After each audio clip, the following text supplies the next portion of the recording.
नमस्कार मित्रांनो, लग्नानंतर होईलच प्रेम ह्या मालिकेच्या नवीन प्रोमोमध्ये आता आपल्याला असं पाहायला मिळणार आहे की आता मानिनी काकूंनी नेहमीप्रमाणे गुरुजींना भविष्यवाणी करण्यासाठी घरी बोलवलेलं असतं. तेव्हा आता गुरुजी घरी आल्यावर मानिनी काकू गुरुजींना विचारतात की गुरुजी, काव्या आणि नंदिनीची आई होण्याबाबत काही भविष्यवाणी असेल तर नक्की सांगा. तेव्हा लगेच गुरुजी नेहमीप्रमाणे आपले पंचांग काढून भविष्यवाणी करू लागतात. तेव्हा ते म्हणतात की तुमच्या दोन्ही सुनांना मातृत्वाचं सुख मिळणारच आहे, यामध्ये काही शंका नाही. पण फक्त ज्याला हे सुख अगोदर मिळालंय त्याला ते टिकवता येणार नाही, आणि ज्याला उशिरा मिळाले त्यांना त्या गोष्टीसाठी अजिबातच धीर राहणार नाही.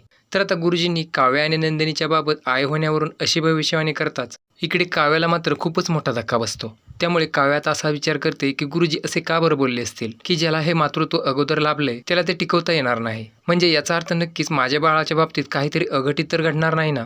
कारण काव्याला याची खात्री असते की एकदा का ह्या गुरुजींनी भविष्यवाणी केली ना की ती 100% खरीच ठरते. त्यामुळे आता काव्याला गुरुजींनी सांगितलेल्या ह्या गोष्टीचं खूपच टेन्शन आलेलं असतं. तर मित्रांनो, तुम्हाला काय वाटतंय, गुरुजींनी काव्याच्या बाबतीत केलेली ही भविष्यवाणी मालिकेत आणखीन कोणता मोठा नवीन ट्विस्ट आणेल का, ते कमेंट करून नक्की सांगा.